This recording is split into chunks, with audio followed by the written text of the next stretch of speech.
बिल्कुल, तो देखना होगा इस अंतरिम बजट में क्या कुछ देखने को मिलता है। नारी, किसान, युवा, गरीब, जिसको 4 मुख्य स्तंभ कल राष्ट्रपति की तरफ से बताया गया था, तो क्या आज उन्हीं पर फोकस रहने वाला है? डिफेंस सेक्टर को क्या मिलने वाला है? इंफ्रास्ट्रक्चर पर क्या कुछ बजट में रह सकता है, ये देखना होगा। लेकिन आपको बता दें, सुबह 11 बजे लोकसभा में अंतरिम बजट पेश किया जाएगा। वित्त मंत्री ने कहा कि कोई बड़ा ऐलान नहीं होगा, लेकिन 2019 में कई बड़े ऐलान किए गए थे, तो क्या इस बार भी कोई बड़ी घोषणा हो सकती है? क्योंकि आम चुनाव से ठीक पहले ये अंतरिम बजट आने वाला है। तो आपको बता दें, 8:45 पर राष्ट्रपति से मंजूरी के लिए निर्मला सीतारमण पहुंचेंगी। उसके बाद वित्त मंत्रालय, कैबिनेट की फिर मंजूरी ली जाएगी। बजट पर एक औपचारिक मंजूरी कैबिनेट से लेने के बाद वो सीधे लोकसभा और वहां पर बजट आज पेश किया जाएगा। कई रिकॉर्ड में निर्मला सीतारमण दर्ज करेंगी। आपको बता दें, पूर्व प्रधानमंत्री मोरारजी देसाई के बाद निर्मला सीतारमण होंगी जो 5 पूर्ण बजट और 1 अंतरिम बजट पेश करने वाली हैं। तो आज क्या कुछ सलोनी रहने वाला है, ये देखना दिलचस्प होगा। बिल्कुल, 8:45 पर राष्ट्रपति से मंजूरी लेंगी और करीब 8:15 बजे घर से निकल जाएंगी, तो हलचल तेज हो जाएगी। इसी बीच एक और बड़ी खबर इसी से जुड़ी दर्शकों को बता दें, मोदी सरकार के दूसरे कार्यकाल का ये आखिरी बजट है और लगातार 6ठी बार बजट पेश करेंगी निर्मला सीतारमण। कई रिकॉर्ड अपने नाम करेंगी वित्त मंत्री निर्मला सीतारमण। बजट में कर सकती हैं कई बड़ी घोषणाएं। कहीं ना कहीं एक उम्मीद लोगों के मन में है कि गरीब, युवा, अन्नदाता, नारी, जो ज्ञान फॉर्मूला है जिसे 4 जातियां बताया गया है मोदी सरकार की तरफ से, उन पर कितना फोकस रहता है और क्या अर्थव्यवस्था को बूस्ट देने वाला होगा ये बजट। ये तमाम सवाल हैं जिनका जवाब 11 बजे करीब मिलेगा। गायत्री, बिल्कुल, तो बजट में कई बड़ी घोषणाएं क्या वाकई होंगी, ये देखना होगा। क्योंकि 2019 की अगर हम बात करें तो कई ऐसी बड़ी घोषणाएं की गई थी सरकार की तरफ से। क्या इस बार भी कुछ देखने को मिल सकता है? पिछली बार जैसे किसान सम्मान निधि का ऐलान हुआ था, टैक्स छूट और स्टैंडर्ड डिडक्शन पर भी फैसला हुआ था, क्या इस बार भी कुछ लोक लुभावन हो सकता है? हालांकि किसान उम्मीद लगाए बैठे हैं, दुकानदार उम्मीद लगाए बैठे हैं, महिलाओं को उम्मीद है कि महंगाई से राहत देने वाला कोई फैसला उनके पक्ष में हो सकता है। इसके अलावा युवाओं के लिए, खासकर मिडिल क्लास की अगर हम बात करें सलोनी, तो एक बड़ी चिंता रोजगार की रहती है। और ऐसे में क्या कोई ऐसी नीति, कोई ऐसी योजना का ऐलान भी हो सकता है जिससे रोजगार के अवसर? और उम्मीदें तो हर बार बजट से रहती हैं, इस बार अंतरिम हो बजट चाहे तब भी उम्मीद तो रहेगी। हमारे साथ विशेष पैनल स्टूडियो में मौजूद है। हमारे साथ शहजाद पूनावाला बीजेपी प्रवक्ता जुड़ गए हैं, सुमित्रा गोयनका राजनीतिक विश्लेषक हमारे साथ जुड़ी हुई है, राजनीतिक विश्लेषक सौरभ दुबे भी हमारे साथ जुड़े हुए हैं। इसके अलावा प्रेम कुमार जी वरिष्ठ पत्रकार हमारे साथ जुड़े हैं और मास्टर स्वराज किसान नेता भी हमारे साथ जुड़े हुए हैं। साथ ही संजय राणा पॉलिटिकल एनालिस्ट, ये भी हमारे साथ जुड़े हुए हैं। लेकिन शहजाद पूनावाला, सबसे पहले आपसे ही शुरुआत करना चाहेंगे। सरकार जो बजट ला रही है, विकसित भारत का जो सपना देखते हैं, या हम कहते हैं कि तीसरी सबसे बड़ी अर्थव्यवस्था, उस पर क्या सबसे ज्यादा फोकस रहने वाला है? देखिए, भारत की सरकार नरेंद्र मोदी जी के नेतृत्व में उसने 2 पैमाने पर काम किया है, और उसको अगर मैं शॉर्ट फॉर्म में बोलूं तो एक है ज्ञान और दूसरा है गीता। अब कुछ सेकुलरवादियों के कान जलने लगेंगे, पर गीता का मतलब है ग्रोथ, इंफ्रास्ट्रक्चर, टेक्नोलॉजी और आत्मनिर्भरता। ग्रोथ के लिहाज से देखेंगे तो हमारी अर्थव्यवस्था 10वें से 5वें स्थान पर, अब 3रे स्थान पर जाने वाली है।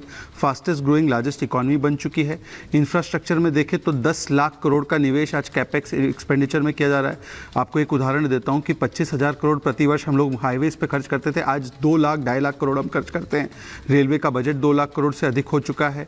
जिस प्रकार से 70 एयरपोर्ट बन चुके हैं, जिस प्रकार से दुगने रफ्तार से हाईवे बन रहे हैं, टेक्नोलॉजी तो डिजिटल इंफ्रास्ट्रक्चर जिस प्रकार से बना है, 300 रुपया प्रति जीबी का 1 जीबी आता था, आज 9 रुपया हो चुका है, क्योंकि 350 किलोमीटर जो ब्रॉडबैंड ऑप्टिकल फाइबर नेटवर्क था, 6 लाख किलोमीटर में तब्दील हो चुका है। लेकिन शहजाद, ये तो राष्ट्रपति ने अपने अभिभाषण में बता ही दिया है। हाँ, मैं आज आ रहा क्या होगा? हूँ, हाँ, मैं आपको बता रहा हूँ, थोड़ा सा धीरज रखना पड़ेगा, ये बजट का डिस्कशन है।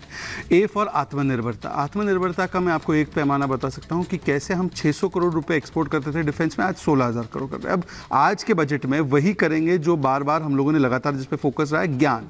जी फॉर गरीब, 25 करोड़ लोगों को गरीबी से निकाला है। आज भी हम गरीबों के लिए जिस प्रकार से उनको जो सुविधाएं देनी है उस पर फोकस होगा।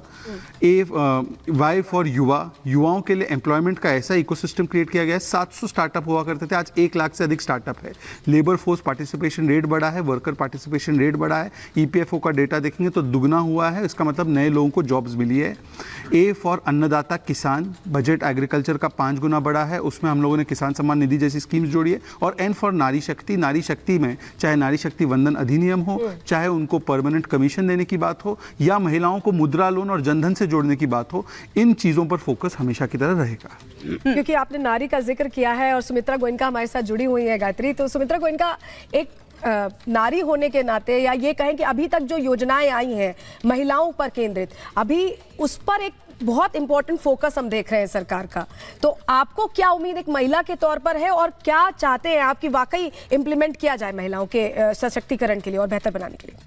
जी, तो सबसे पहले तो आप देखेंगे कि पिछले बजट में 2023-24 के बजट में 2.23 लाख करोड़ रुपीस महिलाओं के लिए योजनाओं के लिए दिया गया था, और ये 4.3% ज़्यादा है उसके पहले वाले बजट से।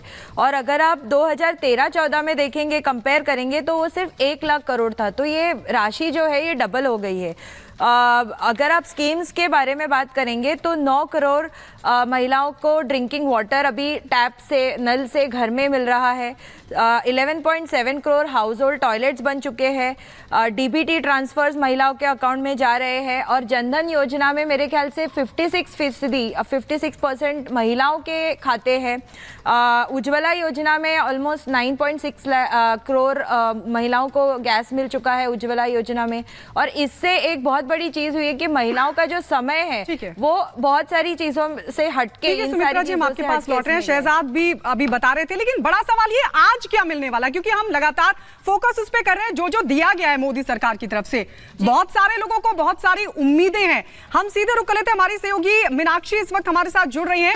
मीनाक्षी, आप जरा बताइए, क्योंकि आपने भी मीनाक्षी हमारे साथ नहीं है, हम लौटेंगे आपके पास, हमारे साथ दीपेश भी लगातार बने हुए। दीपेश, सबसे पहले बताइए वहां से क्या तस्वीरें इस वक्त आ रही हैं? बिल्कुल, देखिए गायत्री, वक्त अब बहुत ज्यादा बचा हुआ नहीं है। दरअसल 8:15 के लगभग जो वित्त मंत्री निर्मला सीतारमण हैं वो अपने इसी आवास से निकलने वाली हैं। हलचल अब लगभग धीरे धीरे तेज होती हुई नजर आ रही है, क्योंकि बतौर वित्त मंत्री 6वां बजट पेश करने के लिए निर्मला सीतारमण अब से कुछ देर बाद अपने आवास से निकलेंगी, और उसके बाद एक फोटो सेरेमनी होगी जिसमें वे शिरकत करेंगी।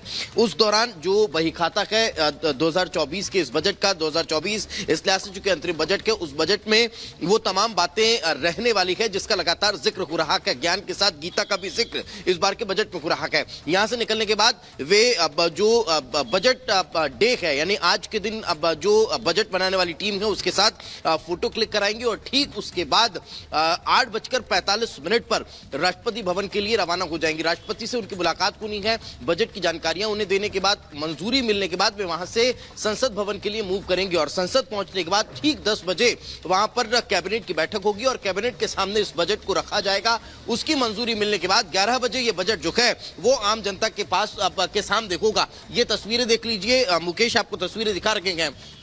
ये बंगला के वित्त मंत्री का जो अब से कुछ देर बाद यहां से रवाना होने वाली है, निकलने वाली है। और चूंकि आज का बजट इस लिहाज से बेहद खास रहने वाला है, बतौर वित्त मंत्री वे 6वीं बार बजट पेश करने वाली है, लेकिन उनके कार्यकाल का यह पहला अंतरिम बजट है। और अगर हम बात करें तो पूर्ण बजट के तौर पर वे 5 बार बजट पेश कर चुकी है। मोदी सरकार का यह दूसरा अंतरिम बजट है। जो देखने वाली बात होगी कि क्या चुनावी लिहाज से बहुत खास रहने वाला है, कौन कौन सी बड़ी घोषणाएं इस बार के बजट में होगी, उसकी उम्मीद सभी लगाए हुए है। क्योंकि गायत्री, जिस बात का लगातार मैं जिक्र कर रहा हूं कि प्रतिकूल मौसम में भी अनुकूलता की उम्मीद हर इंसान लगाए रखता है, वैसे ही आज बारिश के मौसम में इंसान को उम्मीद है कि योजनाओं की, सौगातों की बारिश जो है वो इस बार के बजट में देखने को मिलने वाली है।